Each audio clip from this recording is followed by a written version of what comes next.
ఇక్కడున్న విద్యార్థులకి మీకు ఫీజు రీయింబర్స్మెంట్ జరిగిందా? మీకు ఫీజు రీయింబర్స్మెంట్ జరిగిందా?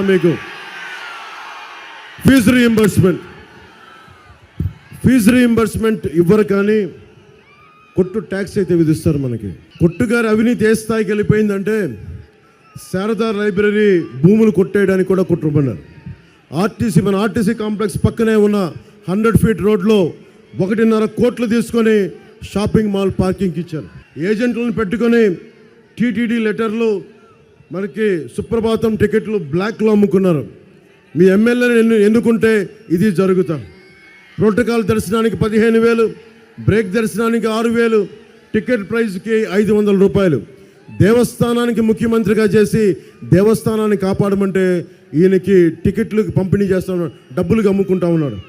లేఅవుట్, కొత్త ఇల్లు, కొత్త వ్యాపారం, చిన్న ప్యాచ్లు వేసుకునే సైకిల్ షాప్ పెట్టుకోవాలనుకున్నా వీడికి కే ట్యాక్స్ కట్టాలి. ఇది మీరు చెప్పండి, ఎందుకు భయపడాలి మనం? ప్రతి నియోజకవర్గంలో ఒక రేటు కట్టారు. ఏ లేఅవుట్ వేయాలన్నా ఈ మంత్రి పెట్టిన రేటు 30 లక్షలు. ఒక దగ్గర బంధువు గారు కూడా పాప ఆయన తెలిసిన స్నేహితులు నా దగ్గర చెప్పారు, నేను కొట్టుగారి బంధువునండి, నాకు కూడా 3 కోట్ల రూపాయలు తీసుకోకుండా విడిచిపెట్టలేదని డిమాండ్ చేసి ట్యాక్స్ కట్టకపోతే అధికారులను అడ్డం పెట్టుకుని వేధింపులు చేస్తూ ఉన్నారని తెలిసింది. ఈయన దేవాదాయ శాఖ మంత్రి కొట్టు సత్యనారాయణ.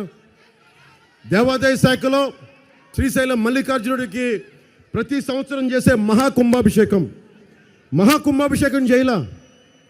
కొట్టు సత్యనారాయణ గారు, మీరు శ్రీశైలంలో మల్లికార్జునుడికి ఆనవాయితీగా జరగాల్సిన మహాకుంభాభిషేకం చేయలా. మీరు దేవాదాయ శాఖ మంత్రి 2 సార్లు వాయిదా వేశారు. మొన్న సంవత్సరం ఏ కారణం చెప్పాలో తెలియక ఎండలు ఎక్కువ ఉన్నాయని చెప్పారు.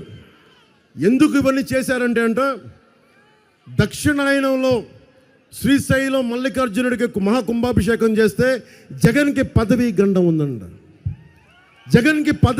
ఉందని చెప్పి ఈ పెద్ద మనిషి శ్రీశైలం మల్లికార్జునుడికి మహాకుంభాభిషేకం చేయాల. శివుడు 3వ కన్ను తెరిస్తే మాడి మసి అయిపోతారు, గుర్తుపెట్టుకోండి. మీరు మాడి మసి అయిపోవడం ఖాయం. అరచేత్తో సూర్యుని ఆపగలరా?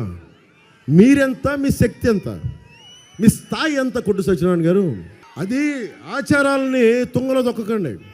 మీరు చేసిన దానికి నేను చెప్తున్నా, ఇది జ్యోతిష్యమే చెప్తున్నా, మీరు సర్వనాశనం అయిపోతారు. శివుడికి మహాకుంభాభిషేకాన్ని పక్కన పెట్టారు, దానివల్ల మీ ప్రభుత్వం